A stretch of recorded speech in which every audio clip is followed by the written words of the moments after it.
This episode of the Maxwell Institute podcast focuses on the topic of apologetics, or defending the faith. I'm joined today by Myron Penner. He's an Anglican priest from Canada, and we'll be discussing his new book called The End of Apologetics, Christian Witness in a Postmodern Context. In the book, Penner describes various problems he sees with certain modern apologetic methods, but they might not be what you expect. He writes, "Our passion for the truth is connected as much to the form our witness takes as it is to the content of that to which we witness." Excerpts like that reminded me of an October 2008 conference address by Elder Robert D. Hales. So before we get to Dr. Penner, I'll have you listen to this excerpt from Elder Hales' address, Christian Courage. Recently, a group of bright, faithful, young Latter-day Saints wrote down some of the most pressing questions on their minds. One sister asked, "Why doesn't the church defend itself more actively when accusations are made against it?" To her inquiry, I would say that one of mortality's great tests comes when our beliefs are questioned or criticized. In such moments, we may want to respond aggressively, to put up your dukes. But these are important opportunities to step back, pray, and follow the Savior's example. Remember that Jesus himself was despised and rejected by the world. And in Lehi's dream, those coming to the Savior also endured mocking and pointing fingers. But when we respond to our accusers as the Savior did, we not only become more Christ-like, we invite others to feel his love and follow him as well. To respond in a Christ-like way cannot be scripted or based on a formula. The Savior responded differently in every situation. When he was confronted by wicked King Herod, he remained silent. When he stood before Pilate, he bore a simple and powerful testimony of his divinity and purpose. Facing the money changers who were defiling the temple, he exercised his divine responsibility to preserve and protect that which was sacred. Lifted up upon a cross,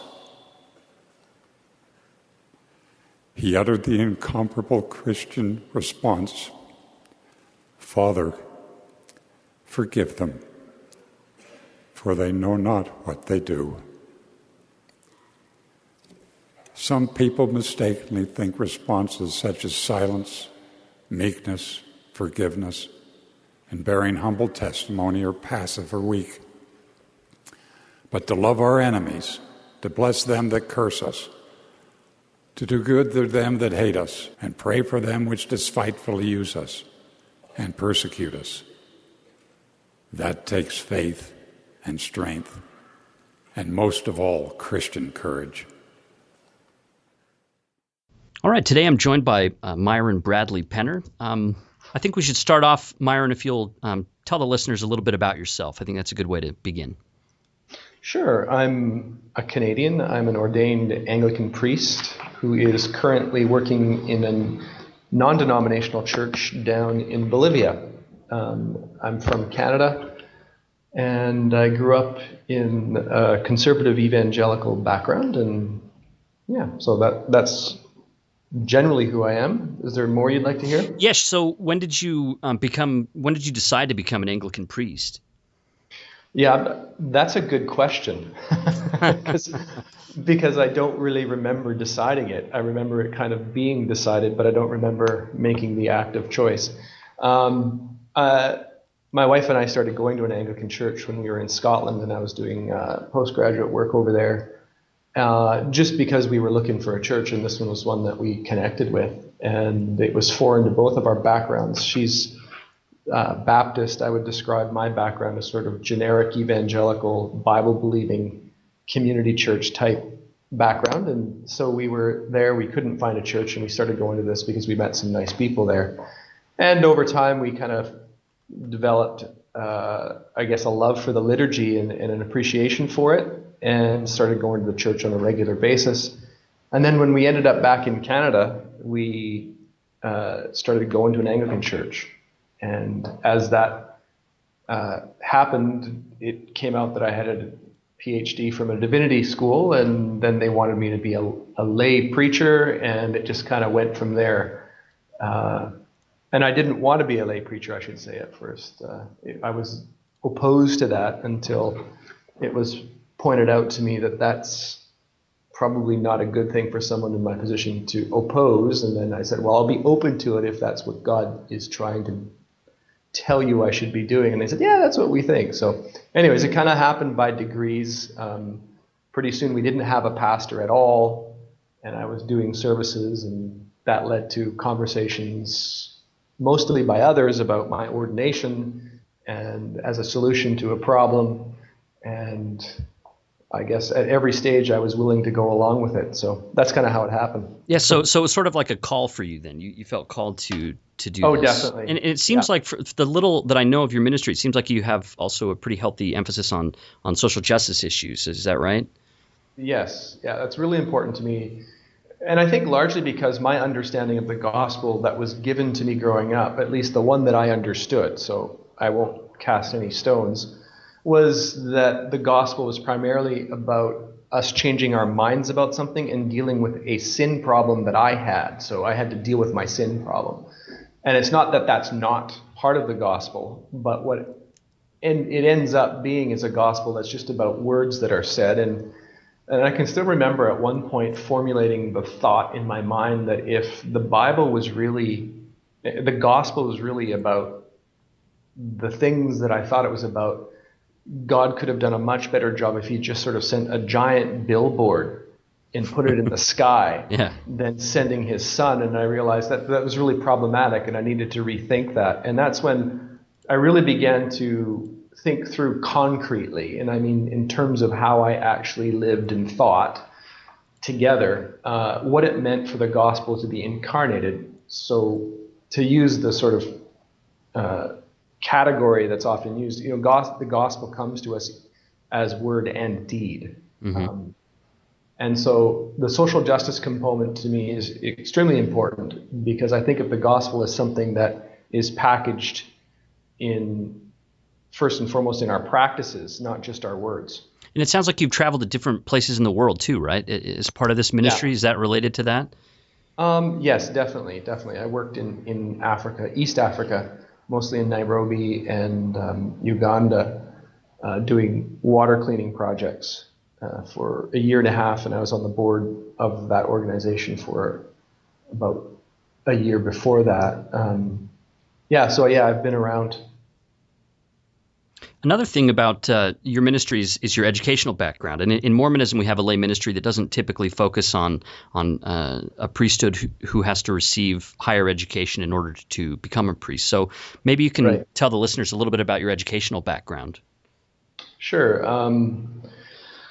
Well, I have degrees actually from 3 different countries and different kinds of institutions. I have an Associate of Arts degree from a Bible college. And then I went on to university in Canada, the University of Lethbridge, which is a public university, and did a double major in my undergraduate, phys ed and philosophy. I was going to be a phys ed teacher.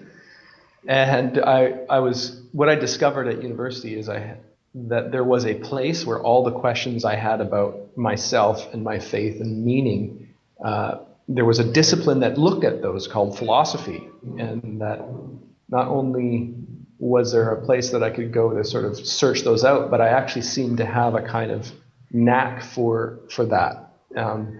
And from there I went on to do an MA in philosophy of religion at Liberty University in Lynchburg, Virginia. And from there I went on to do a PhD in philosophical theology from the New College, the Divinity School of the University of Edinburgh in Scotland. So your comment about temperament's really interesting. Like I remember reading about C.S. Lewis, and he sort of started out in philosophy, and then it just wasn't for him. Like temperamentally, he couldn't sustain it. He became more into literature, and then through his conversion to Christianity and so forth. But it's interesting. So you sort of felt naturally inclined toward philosophy in tandem with your theological views. Is that? Yeah, I did, but I really did not feel at home in analytic philosophy, which is probably clear if you've read the book, End of Apologetics. so I was always having to operate in analytic space, if you will, and according to the categories and methods of analytic philosophy. But all my questions were deeply existential. And the very first philosophy course that I took was existentialism and phenomenology. And that's what got me started in philosophy. So then I got into all these other analytic classes, and I was like, what is this stuff? and I kept constantly trying to pull in all the existential stuff. Yeah. And fortunately, there was two faculty members who were both very capable and interested in those questions, and so I was able to sort of flourish in that. And then I finally was able to articulate to myself at some point in my graduate philosophy career where, this distinction that I was trying to, this divide that I was spanning and sort of work out what that meant, and then how to cope with that. So I think that's actually a really good segue into the book. You've recently published a book called The End of Apologetics, Christian Witness in a Postmodern Context. And this is a book that sort of speaks about contemporary Christian apologetics, and it has some bearing on Mormonism, but will focus mostly on your arguments in terms of broader Christianity. But let's start then by talking about the origins of the book project itself, some of the practical things that led you to write this particular book. Sure. I mean, you can probably tell from my brief little story about myself that coming out of this background that I had, conservative, evangelical Christian, I think it would not be unfair to say fundamentalist and quite sectarian. And I grew up at a Bible college that was essentially a commune. Started off more out of necessity than a kind of theological set of values, but it was started by some farmers in their farms back in the 20s, early 20s in Alberta, and there was nothing around. So people started coming there for Bible teaching, and they had to provide for themselves, and it grew up into this communal space where they had a farm, they had a pasteurizing plant, they had a carpenter shop, they had, all of these different things, and everybody took care of everybody else. So it was very insular in a lot of ways. And out of that, I had a lot of anxiety around issues of faith and myself, and a lot of questions. And I remember formulating the question to myself when I was about 17 years old in grade 12, thinking, okay, well, I guess in my mind, my 18th birthday was coming up, and I was going to be, quote unquote, a man and an adult. And I remember just really clearly just striking me, well, it's time for you to decide whether this faith thing is really you or not, because it was absolutely clear to me that I was a Christian and believed what I did because it was the easiest thing to do. I mean, if I didn't, it would have been a very hard road. Yeah, right. Very hard road. That was difficult. So anyways, I had all these questions. And so that's always been part of my spiritual quest, if you will. And along the way, in that class that I mentioned, that first philosophy class, I encountered Soren Kierkegaard, and I remember reading him and going, that guy's got something, and I resonate with what he's talking about. And so I got into Soren Kierkegaard, but at the same time, I discovered the world of apologetics, and it just seemed so nice and neat and tidy. And suddenly all of the questions that I had, I found out, hey, there were people that had answers for these things. And they seemed so nice and pat, and they all fit together like a nice little puzzle. So I started sort of just unraveling that and breaking the puzzle apart and figuring out how it all fit together. And at some point I went, you know what, this is a nice puzzle, but I'm not sure it connects to my life in any particular way. And that's where I went back to Soren Kierkegaard. And along the way I encountered, and I talk about this in the book, I encountered his little phrase written by one of his pseudonyms, Anticlimacus, whom he describes as a much better Christian than he is. He says that whoever invented apologetics, Christian apologetics in Christendom, is a Judas number 2 whose betrayal, instead of with a kiss, is with stupidity. And so yeah, those are fighting words. Yeah, exactly. And in a sense, this book is my attempt to try and make sense of that. So apologetics in general, I think what'll be really useful then is to sort of zoom in on what we mean by that. And one thing that you do in the book is you refer to Stephen Cowan. I believe that's how his name's pronounced. Do you know? I think that is, yeah. I've only met him once, but I think that's how he was pronounces his name. Yeah, Stephen Cowan, who outlined 5 views on apologetics. So I'll sort of list these out and have you just briefly describe what they are. So there's, first of all, the classical method. So what's the classical method of apologetics? Well, the classical method is the one that William Lane Craig likes to use and self-describes as following. And in the classical method, it's sometimes called a 2-step method. You begin by establishing arguments for the general rationality of belief in a God that is theistic, so a God that is all-knowing, all-powerful, all-loving, and personal. And then you move from those general evidences, sometimes called natural theology, to evidences of the specific God of Christian theism, so the God revealed to us in Jesus Christ. I think that classical method has sort of been absent in Mormonism. Mormons tend to just begin from the proposition that God exists and this sort of thing. So the classical method, I don't think, has received a lot of attention in Mormonism. So that's classical. The second one is the evidential method. Yeah, and this is a 1-step method. And actually, my thesis mentor for my MA thesis is a representative of this method. He likes to argue directly for the God of Christian theism. So one of the big, areas of evidence for this would be things like the resurrection.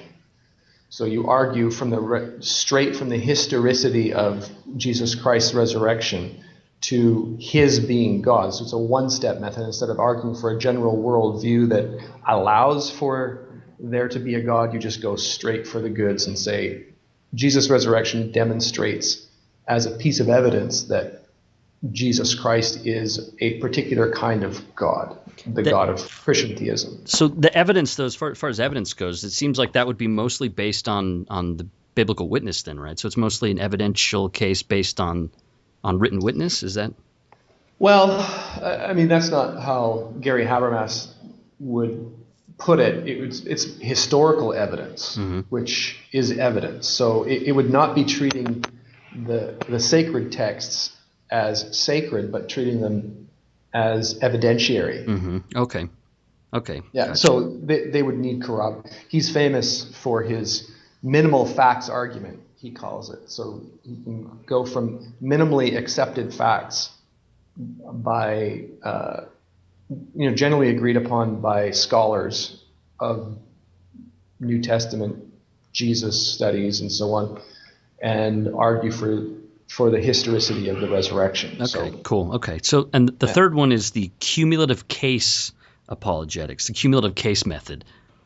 Yeah, and the cumulative case is different than the other two because the other two take either, in the first case of the classical, usually some kind of deductive form of argument, whereas the evidential method is going to argue for sort of an inductive case that says this is the best way to explain the evidence. And the cumulative case is going to sort of piece things together more like a patchwork.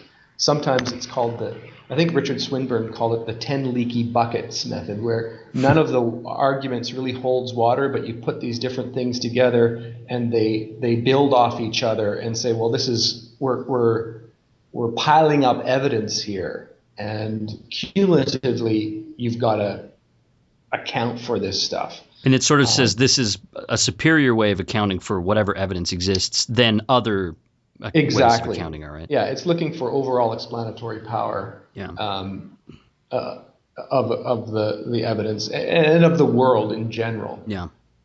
Okay. And it says this one has more explanatory power than other alternative ways of accounting for this. Right. And then the fourth out of 5 is the presuppositional method. What's that one? Yeah, this is mostly a Calvinist, comes out of a Calvinist, conservative Calvinism. And and the Reformed tradition, and it actually sounds a little bit like the method that you described that Mormons take when they assume God and then argue. But this presupposes that the God of Christianity exists, and then works from there sort of deductively, or what they call a transcendental argument, to say that nothing else could be explained without that. And so we wouldn't know anything if God doesn't exist, and things like that. So God's like the first principle, exactly, a condition of knowledge. Exactly. In order to have knowledge, some first principle must exist. Therefore, it is God, sort of thing. Yeah. Okay. And then the final one, the fifth one, is the Reformed epistemology method, and these, that's a nice funny word. What's this one? Yeah, and that's obviously Calvinist in its origin as well, and it is a little bit like the presuppositional method, except it's much more overtly philosophical, and in particular analytic in its philosophy. And it comes largely out of the work of Alvin Plantinga, but also his cohort, Nicholas Walterstorff. They sort of pioneered this epistemology in the early 1980s, and these guys were highly trained and extremely gifted analytic philosophers who were working in major university philosophy departments, and they are very good epistemologists. And what they did is they argued that belief in God, and this was coming, sort of just past the heyday of, verificationism and logical positivism, where, when they were in school, that's what they were being taught, that,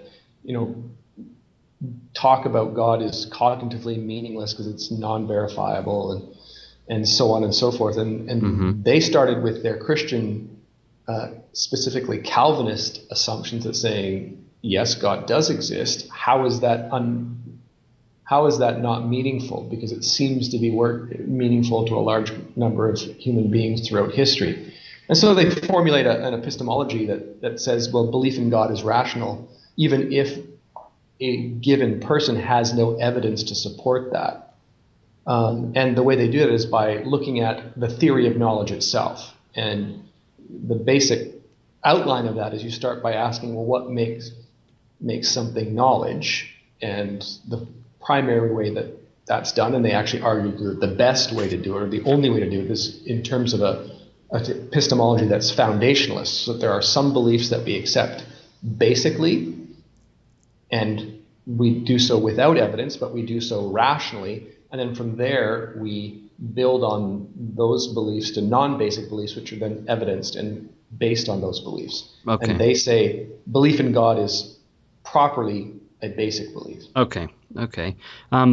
Now, one element that seems to be that you didn't mention in all these descriptions is the strictly reactive or defensive mode of apologetics, and how would that fit in? And this is the idea that, that Christianity is criticized, and then in order, those criticisms must be answered. So, like, how would that fit into this overall five-point structure?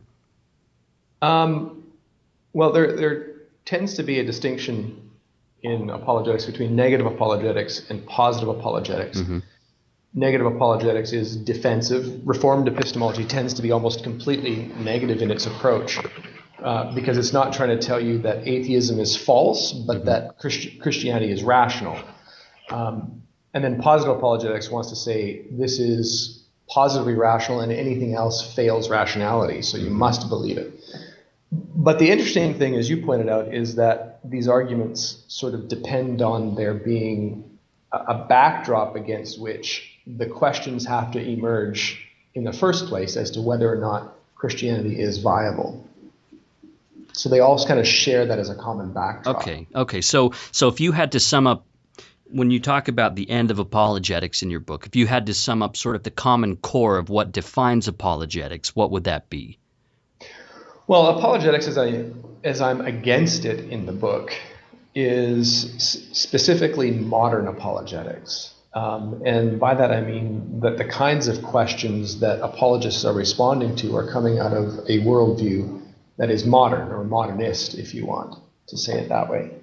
And so this modernist paradigm, if I can use that word, is one that's shaped by Enlightenment epistemology. And they demand absolute certainty and are looking at human belief completely in terms of the criteria for rationality are those that are operating with a very specific Enlightenment understanding of human reason, which is going to be foundational and absolute and disconnected from the kinds of things that are standards in pre-modern worldview would be allowable. Okay. So can you conceive of any sort of technically apologetic approaches that you wouldn't discourage, or something that you could technically call apologetics, but that you don't see as falling under this sort of the criticism that we'll go on to talk about a little bit more as we proceed? Yeah, I mean, I'm not against apologetics in its sort of basic form, and that's sort of answering the question that someone has about whether or not Christianity is intellectually viable or something. Or so, maybe somebody says, well, it's absolute rubbish to say that Jesus Christ rose from the dead. I think a proper response would be, well, why would you say that? That doesn't seem like rubbish to me. And then engage in a conversation about why it is that you believe that, and be able to articulately and intelligently say why you think that Jesus rose from the dead. I have no problems with that kind of thing. Okay. We'll get more into that. That's a good preliminary clarification. I think one of the most important elements of your overall book, The End of Apologetics, is the way that you pay close attention to the cultural contexts in which Christian faith is being discussed. So you're arguing that context matters. So the context in which arguments are happening can affect the way that the arguments themselves happen. And for sure. So let's talk a little bit about the history then, sort of the rise of the Enlightenment and rationality, and how the rise of what we now call the Enlightenment impacted the way that Christians understand their faith. So we'll talk about the Enlightenment and then kind of into this more secular age.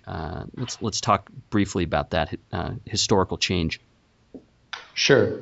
Something happens very distinctly and dramatically in the Enlightenment, even though it might not necessarily be something everyone notices. But the way we start to understand ourselves and the world shifts dramatically, so that even how we think about human reason is something fundamentally different than it was before the Enlightenment. Now, it doesn't happen all at once. It's not like there was a light switch that was flipped on, but I really like how Charles Taylor puts it in his book, A Secular Age, where he says, listen, if we go back to the 16th century and look at that society, disbelief in God was almost impossible. Mm-hmm. You at least not in the modern sense of, I have no idea whether or not there is a being greater than myself that exists, or human beings that exist in the universe. You had to work really hard at trying to not believe in God. Whereas today, the opposite is true. Believing in God might not be impossible, but it certainly is almost counterintuitive. It's not the thing that you would naturally expect one to believe growing up the way we do in our, as you said, secular age. So how is the modern public sphere conceived of in a secular age? Well, and that's the thing. One of the things that happened, well, in the move from pre-modernity to modernity, there is a concerted effort to shake off the shackles of superstition and tradition and the different forms of authority that come along with the modern worldview. And this happens across the board in society, and it doesn't happen the same in every sector in society, but it happens across the board. So in religion, in politics, etc., there is this concerted effort to move away from the inherited forms of authority for belief and practice, and to ground in this new age of enlightenment our beliefs and practices in, for lack of a better word, human reason. And to do so in such a way that they become rational and scientific. Mm-hmm. So science sort of replaces tradition and God. And so what happens is there has to change, the way we view the world has to change completely. And in the pre-modern world, these things all sort of come together. There is no sort of distinction between public and private. And that's something that one has to create in modernity in order to isolate a sphere that's neutral and a place where political authority, civil authority, and religious authority can't sort of contaminate our beliefs or our thought structures. So it's basically, it's an age where human reason is privileged to sort of delve in and solve the mysteries, and beliefs should measure up to a certain standard of rationality and in order to be acceptable, right? So it's this sort of expectations about what truths can be, and if something doesn't measure up to that standard, then it's seen as superstitious or sort of out of bounds. And belief in God has increasingly kind of fallen into that category. Yeah, and I think it's really important to emphasize the to a certain standard part of what you said, mm-hmm.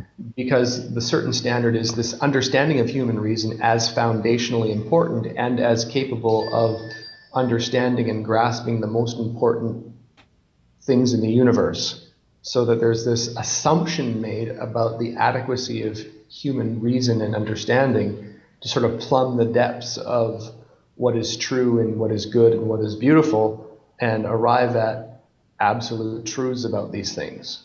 Right. And so, and now in the subtitle to your book, Christian Witness in a Postmodern Context, sort of points to a shift even in the secular age. We're in an era of what some philosophers refer to as postmodernism. And I want to explore that for a minute, what exactly you mean by postmodernism. Some people are inclined to understand it as a denial of any sort of foundational truth claims, or that they're an explicit denial that there are any foundational truths, or that it's entirely relativistic and this sort of thing. But you're pretty specific in anticipating those types of objections as to what you mean by postmodernism. So I hope you can sort of clarify what you mean by being in a postmodern context. Yeah, well, when I talk about postmodernity, at least in terms that apply to me, I'm not sure I can control how other people want to use the word, but all I mean by postmodernism is our being aware of ourselves as modern. And what that means is it relativizes where we are culturally located as moderns. In other words, this is an option that we have opted for, as opposed to the inevitable result of human achievement and progress. So what that does say is we might not be at the acme of human progress. It might just be that we chose a road and there are other alternatives. And once you start to be aware of yourself as modern, then it opens you up or frees you up to saying, well, what does it mean to be modern? And you start asking that question, as opposed to, well, this is exactly the way things have to be. And so we just are sort of trapped in our current cultural logic, and we can't get out of it. You're pretty specific. I mean, I have a quote here where you say, I do not deny that there is a real world that exists independently of human minds, or suggest we never encounter reality. I don't think, for instance, that all we ever experience are our own thoughts. Right. Expand on that. Yeah, and so, I mean, often this is one way, as you already highlighted, of disparaging the move to postmodernity and the acceptance and embrace of it, is that, well, postmoderns don't believe in absolute truth, and they're relativists, and they don't believe in a real world because they believe that everything is language and so on and so forth. And that's just simply not true. What postmoderns of the sort that I'm talking about believe is that the grasp that we have of the world in language isn't absolute. It's contingent, and the perspectives that we occupy aren't perspectives that are all-seeing and all-knowing, and we never get to the bottom of anything. And so language mediates the world to us, and the symbols and the categories that we use function as perspectives on the world. But what I don't mean by that is that there isn't a real world out there, and that all we ever encounter are our own thoughts. I think we encounter the world through language, through symbols, and so on that we have that enable us to function in the world. In fact, I'd like to turn that argument around and say, if it weren't the case, we would never know there is a real world. So they become the conditions for the possibility of having the experience of the real world. So I just don't. Many times you'll see, especially certain kinds of Christian apologists, trying to debunk postmodernity as sheer relativism and the belief that's almost solipsistic. All we have are our own minds, and that's just simply unintelligible to me. Yeah, that's not your position. That's the impression I get from the book. Then is basically just an assertion of epistemic humility. When you say right. We're aware of where we are, so we're aware of the limitations of human reason. And I think this is where you really come to a head against some of the Christian apologists that you talk about. So we'll talk about. You mentioned William Lane Craig. He's a prominent Christian apologist, a very, very smart guy, an excellent debater. And I think he senses that there are some problems maybe with taking his own approach too far, and this anxiety I think shows up in the distinction he makes between knowing something versus showing something. So let's talk about that for a second. What's the distinction that William Lane Craig makes between knowing and showing? Yeah, and I think before I go on to answer your question, I think you really hit the nail on the head when you talked about the anxiety that he exhibits, because there's a definite underlying sense of anxiety that one gets that he's trying to quell as he goes through his apologetic methodology and his apologetics themselves. But he talks about this distinction between knowing and showing, which for him, he doesn't say it was revealed to him by God, but it was certainly an aha moment at very least, where it seems that suddenly the truth was revealed to him about how things really are. And he says that there's this distinction between knowing Christianity is true and showing it to be true. Apologetics functions in the latter, showing part, but it isn't necessarily part of the knowing part. So what he wants to say is that believers can know in their hearts through the testimony of the Holy Spirit that Christianity is true. And he does actually, if he draws this out into a full epistemology, doesn't want to say you can know a lot of things that way, but there are certain things that you can know that way, and that for the rest of it you need apologetics to show someone else. So, and for him, it's really important to me, and ultimately it is to him as well, that these are both, first of all, epistemological categories, and they're ways of describing the rationality of Christian belief that ties into the standards of rationality that I was speaking of earlier. So these are ways of showing us or articulating Christian belief so that it is rational and meets the standards of rationality laid out for beliefs in modernity. So where the Holy Spirit is an epistemological agent. Right. So is that where he would house knowing? Would be something that the Holy Spirit would communicate to the believer? Is that where the knowing comes from? Because it's same in Mormonism is the idea that the Holy Ghost is what confirms truth, and that's different from what he would say then is showing, right? So he would house that ability to know in revelation to a believer. Yeah. Okay. Yeah. And that's an epistemic process that fits into his wider epistemology. Okay, so you see modern apologetics as despite this distinction, it's still thoroughly modern in approach. And the way that you sum it up is with this acronym OUNCE, OUNCE. So talk about OUNCE and how that sort of sums up how you read this modern apologetic project. Yeah, OUNCE, as you mentioned, stands for objective, universal, and neutral. And those are sort of the three primary criteria that are used to judge whether a given belief is rational or not. And so, because that's sort of his main anxiety, right? Like he wants to say, this is a rational belief. These are the ways by which you can tell that it's a rational belief. Exactly. So for a belief to be rational, it has to be objective, neutral, and universal. It has to be the kind of thing that everybody anywhere could access. It has to be the kind of thing that is free from subjective bias, and it has to be the kind of thing that is completely neutral about or any of these other forms of influence. And so it operates as this objective standard by which everything is judged. There's a really great quote, actually, that segues well with that here in your book. It says, according to this modern sense, what is essential to being a Christian is an objective event, the cognitive acceptance, a belief, of specific propositions or doctrines. So, being a Christian is about accepting certain propositions or doctrines.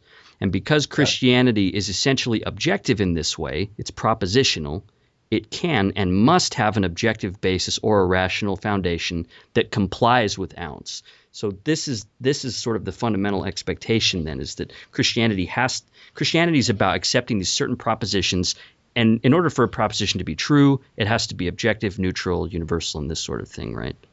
Yeah. Precisely.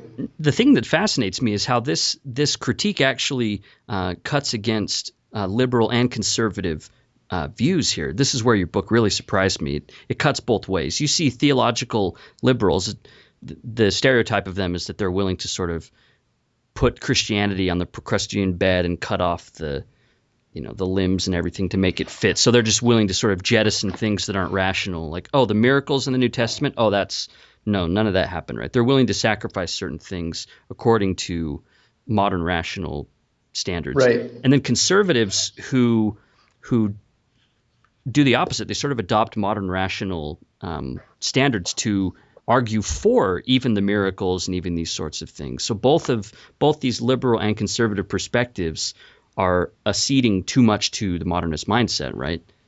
For sure.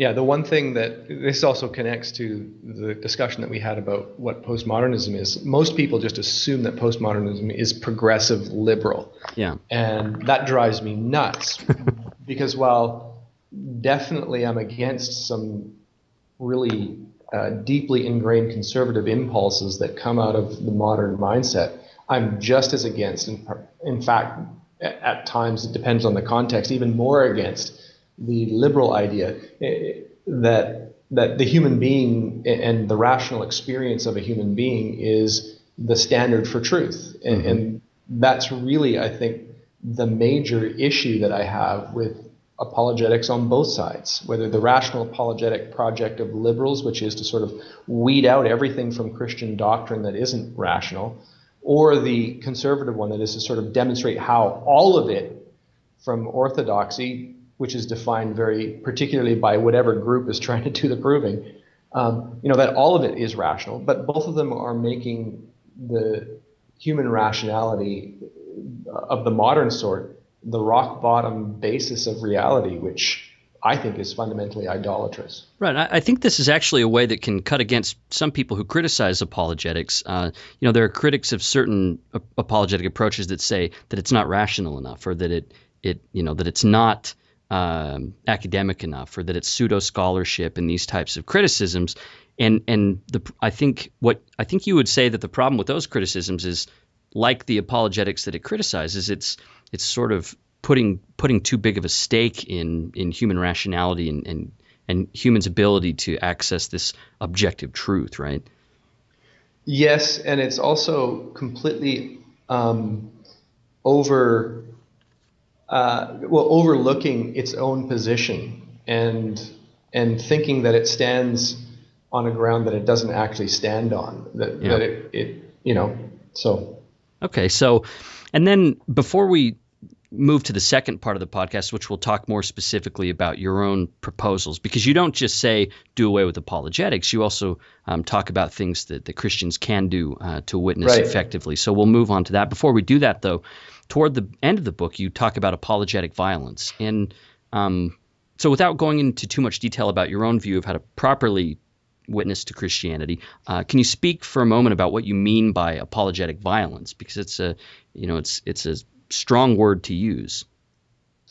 Yeah, do you want me to get into it in detail or just sort of generally? Just kind of generally, and then if I have any follow-up, we'll go that way.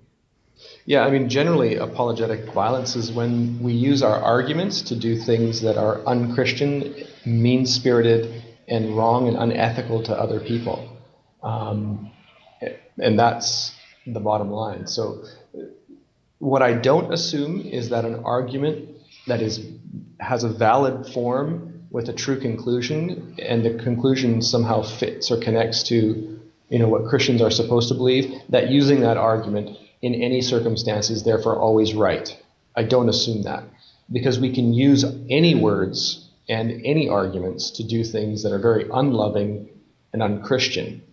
So we can use good, quote unquote, apologetic arguments to do very wrong, mean, and violent things to other people and tear them down. Is this just like insulting people, or like what sort of things are you talking about? Well, in particular, to make them feel small, to demean them, to tell them that they're worthless or unreasonable or not as smart as me or irrational or whatever.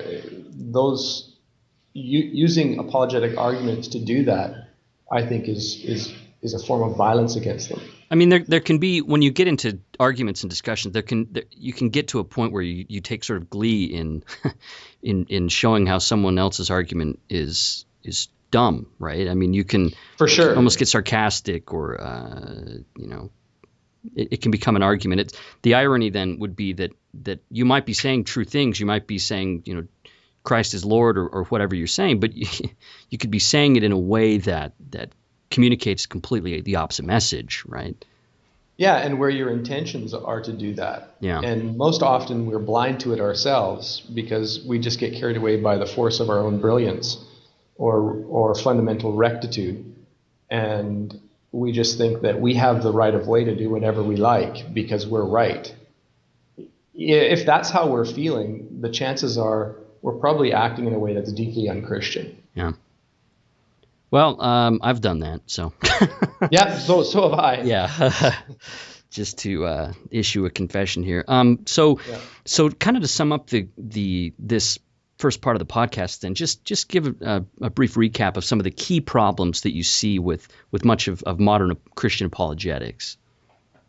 Well, the fundamental problem with modern apologetics is it doesn't give us the ability to address what I find the deepest spiritual problem with modernity, and that's the fundamental nihilism or meaninglessness that comes in a world where God is superfluous.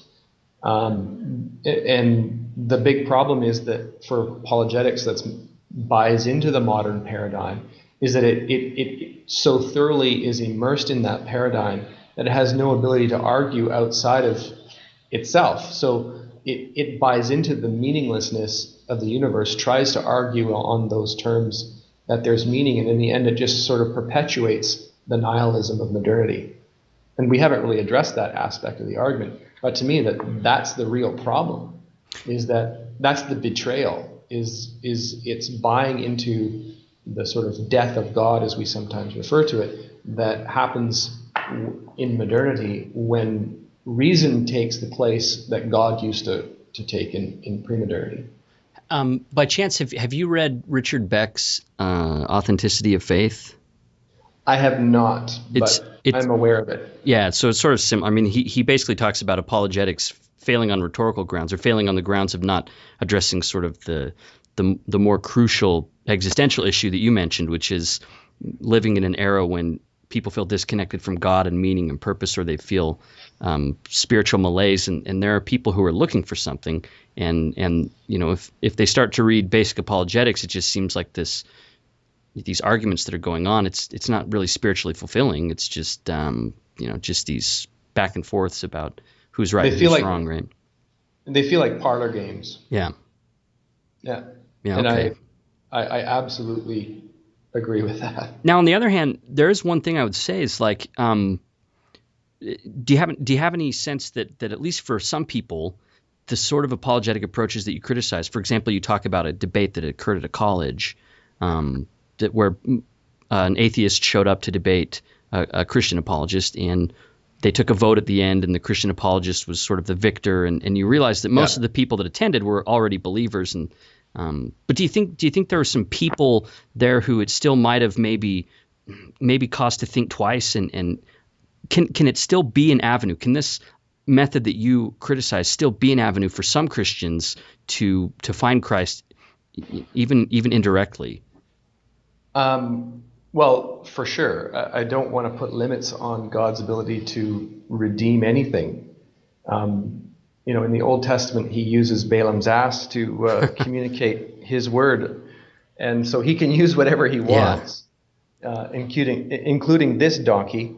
But I don't think that's necessarily the way he always wants to speak. And it certainly doesn't absolve us of the ability to be the prophetic witness that Balaam was supposed to be, right? That God has called us to be. So I'm not trying to address the question of whether it's salvageable in any way, shape, or form.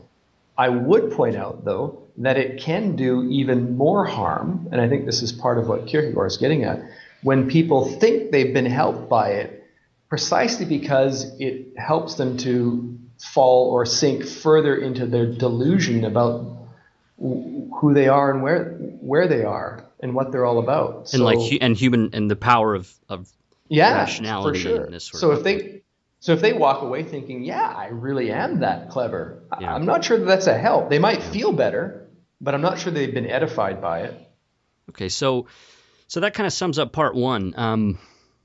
Moving into part two, then we'll talk about your alternatives that you talk about. And I think the title of the book, The End of Apologetics, can be read in a double sense. I wrote this in a little review earlier, that the end of apologetics can talk about the cessation of a type of apologetics, but it can also mean that you're focusing on the end, or the telos, the end, the objective of apologetics, the goal of apologetics, the end game of apologetics, and it's sort of a meditation on that. You're absolutely correct, by the way, to read it that way, and okay, good. I completely, you got it. Okay, excellent. Okay, so there's a quote here that I want to read that'll have you sort of talk about here. It says, "One of the serious problems for modern apologetics is that it treats Christianity as if it were an objective something, a set of propositions or doctrines that can be explained, proven, and cognitively mastered. Kierkegaard's favorite response is to point out that being a Christian is far less a matter of knowing the truth than that of becoming the truth, that is, of being truly, rather than thinking truly, so that the truth is expressed in a fully integrated life before God. Christianity, then, is much more a way or an invitation to live in the truth than it is a doctrine or a set of beliefs whose truth we can grasp and cognitively master." Okay, so this kind of points to your alternative then. Christianity is more of a way of being than a series of propositions. So I like the sentiment here. I think one of the responses might be, and you have a footnote here, that Christianity does have propositional content, right? The apostles in the New Testament make propositional claims about Jesus rising from the dead, Jesus' ability to reconcile humans with God, and these types of things. So it seems like there's sort of a fundamental tension here where you talk about Christianity as being more of a way of becoming, but there also is propositional content to it, right? So maybe explore that tension for a minute. Well, for sure. And the way I'm trying to emphasize it here is not that there are no doctrines, but what is the role and nature of those doctrines, and why do we have them, and why should we hold to them? What I'm trying to say is we shouldn't, well, first of all, that they aren't the point. The point is not that we all have this sort of objectively agreed upon set of things that we all say, and then we all do it at the appropriate time. We kneel, we bow, etc. I do somewhere in the book, I can't remember now off the top of my head, but I do reference somewhere in a discussion about this, what the Apostle James says in the book of James when he says, "You believe there is one God, good. Mm-hmm. So do the demons, and they're frightened." Yeah, right. But that doesn't mean that they are somehow more in the truth. Mm-hmm. And I have often said in conversation and in the classroom that, it's entirely possible. In fact, it's plausible that the demonic world has better doctrine than all the rest of us, because they probably know a few things that the rest of us don't. Mm-hmm. But that's not what saves them or damns them, right? That's not the primary issue. Now, it's not completely irrelevant, but it's not the primary thing. So it's a question of, well, what role do doctrines play then? Are they indicators that we're in the truth, or are they simply categories by which we are to live then? And I think that's probably more of what they're supposed to be. They're supposed to be reflective of realities that are then to be appropriated by us and structure our lives and our understanding in ways that change who we are. Mm-hmm. You point to hermeneutics as a way of analyzing or understanding Christianity. Hermeneutics is sort of the interpretation of text, right? So this probably grows out of your interest in postmodernism. And I think what you describe it as is a shift from our focus from like what's true and justified towards what's intelligible and meaningful. Yes. But can't people find like just about anything meaningful, right? It seems to sort of leave people unrooted. Well, it does if you think of them something that's meaningful in a completely subjective sense. And so we think, for instance, of happiness as this interior state that I access through introspection, and it becomes this state of, whether or not I have more serotonin in my cerebral cortex mm-hmm. or not. But when I talk about meaning, I don't mean feeling meaning. Whether it feels meaningful. I'm talking about whether or not it's something that is connected to a wider vision of life and the good. So it's going to have a historical dimension to it, and it's going to have a dimension that includes human flourishing and so on. And so I'm not just simply saying in a subjective sense, well, do I feel like that was really nice? Mm-hmm. I'm talking about meaningful in a much richer sense of meaning. I think the difficulty there, like when we use postmodernism as an ally to underscore the idea that human reason is fallible, or that even just relying on pure emotion isn't the way, like there's a biblical witness that we have to be attuned to. I think a lot of people sort of in a skeptical society already have an implicit regard for scientific enterprise and objectivity. And despite the turn to postmodernity in the higher academy, I think most people still think about things in terms of things being objective and like able to verify. So is that a problem for your approach then? Because you're shifting the conversation. So do you sense pushback from that other direction of the people who think of themselves as being very sophisticated and scientific minded, and they see your approach as being like wishy-washy or, Oh, yeah, for sure. In fact, I moderated a debate, which was an interesting thing, between a theist and an atheist. And of course, I ended up getting fire from both sides. But the atheist kept calling me a science denier, which I'm not at all. I just don't think science tells us what's truly important about the universe. I don't think it tells us nothing.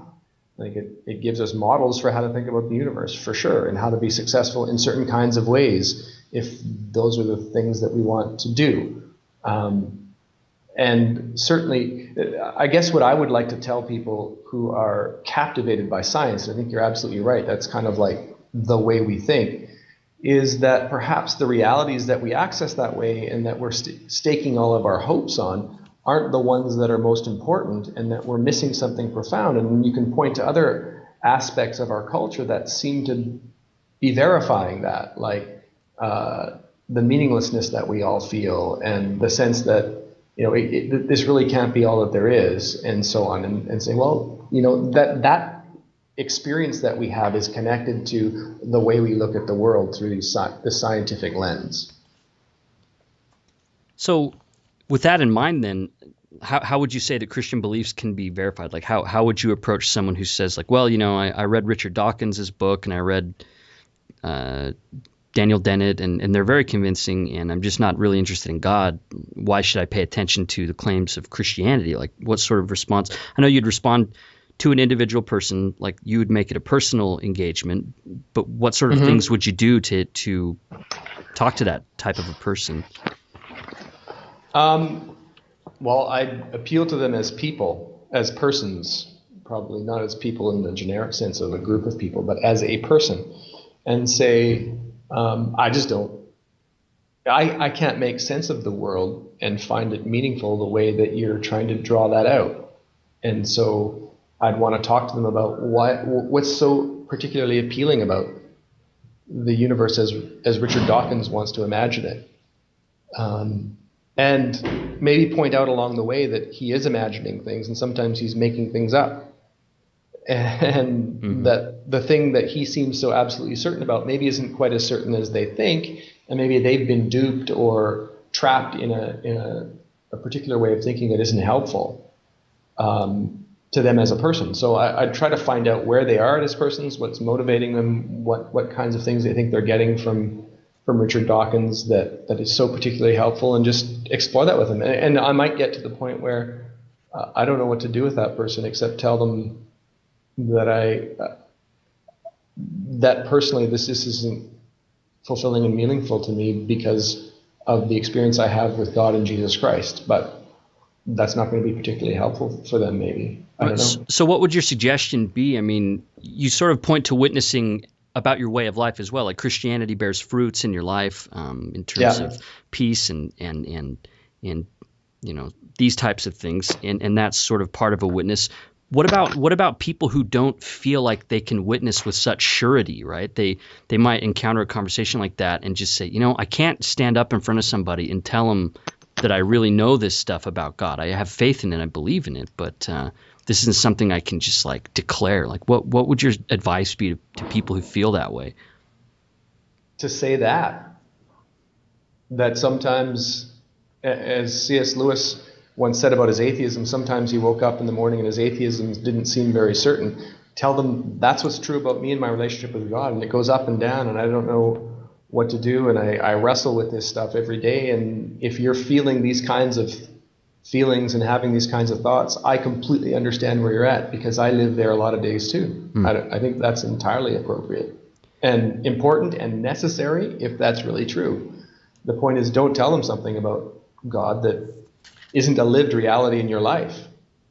There's so much more that I'd like to talk to you about. Unfortunately, we're running short on time. Maybe we can get a blog post with you or something in the future to talk about things like when you talk about the role of irony in Christian witnessing and and an agonistic approach to discussing faith and apocalyptic apologetics. There are all the sorts of great things in the book. I really recommend that people pick up the book. It's The End of Apologetics by Myron Penner. But before we go, then, there's one more thing I'd like to cover, and it's this distinction you make between appealing to people rather than coercing people. So I'd like you to sort of explore the difference. When you're talking to someone about your faith, you make a crucial distinction between appealing or coercing.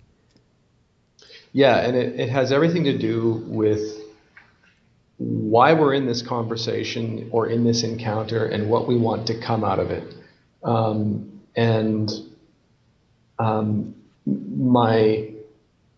My suggestion, my insistence, is that we need to be in these kinds of conversations or encounters because we care deeply about persons and that we're concerned about their edification as persons. And so when we are in these kinds of interpersonal encounters, then our goal needs to be to build that person up. And when we try to coerce someone, the French philosopher Gabriel Marcel says that when we try to coerce someone, or when someone tries to coerce us, they forget or they pretend to forget that we're actually persons. They forget what it is that we actually desire and want in our particular location and where we are at with life and things in general. And they just say, this is where you should be, go there. And they push us in that direction, either physically or cognitively or whatever, emotionally. Whereas appeal is exactly the opposite. It takes stock of who the person is and what their position is, where they're at, and say, I think this is what you want, and this could help you become that or to go there. And he uses the word sympathy, this taking into account who the other person is and this identification with their overall well-being. And we make that as important to us as our own well-being.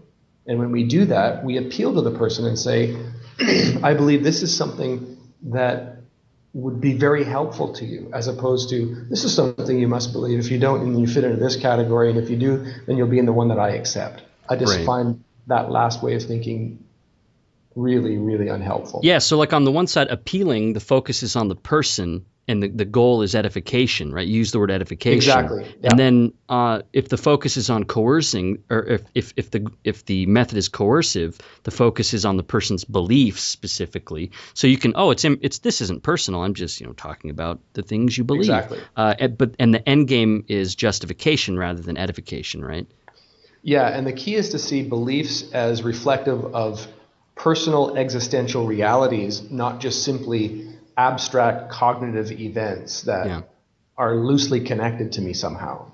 Okay, so in closing, do you have time to just share that? There's a story that you tell about a person who encountered a couple of apologists in college, and I think the person was kind of an atheist. And do you have a 1 second to sort of share that in closing? Sure. I think it's a really good concrete example of the kind of problems that we've talked about.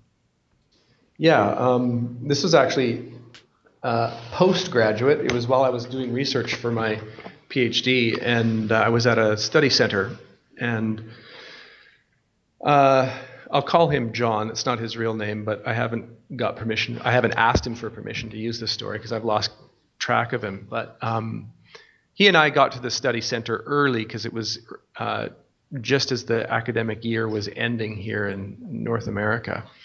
And so he and I were at the study center, and I got to know him a bit. He described himself as an atheist Roman Catholic, and so he and I, hung out a bit and got to know each other. Had a really good time, getting to know each other. And I found out that he had been to on 2 different occasions into monasteries looking for God, and that he really lost something important to him when he lost his childhood faith, and he was just trying to find a way to believe in God.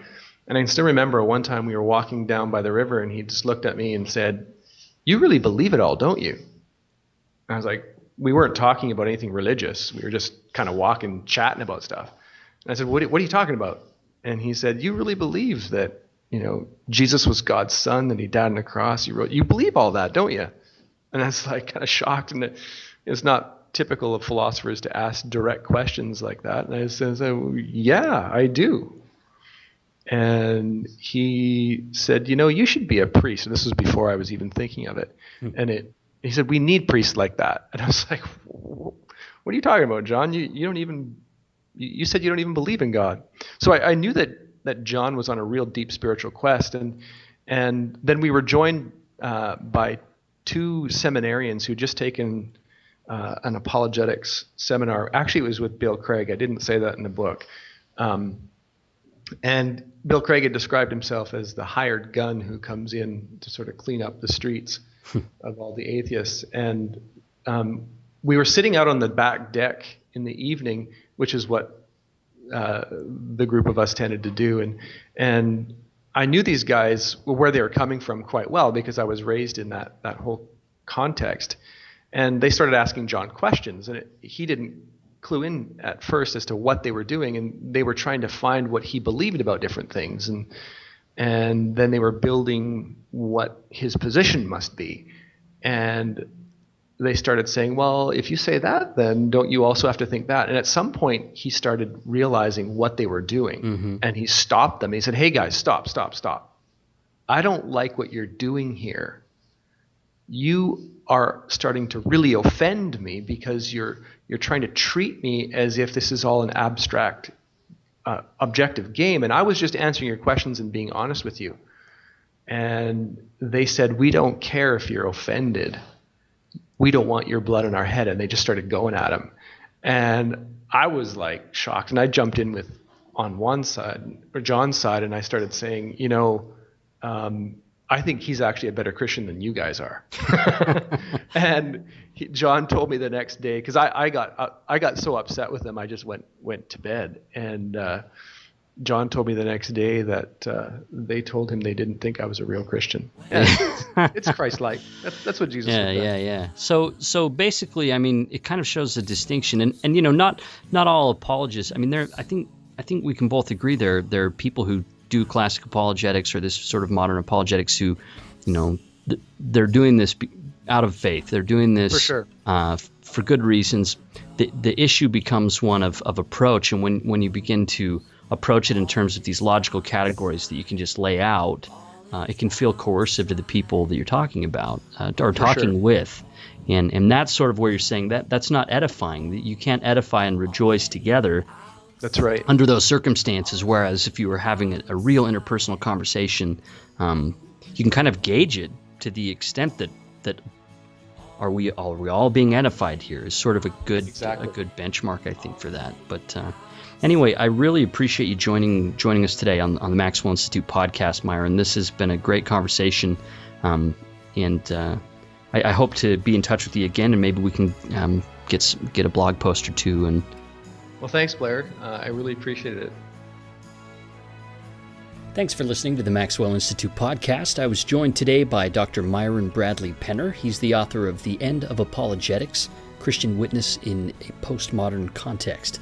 Be sure to check out the Maxwell Institute blog post for this episode. I've included some links to some of the sources that we talked about. That's maxwellinstituteblog.org. You can email questions or comments about this episode to me. That address is blairhodges@byu.edu.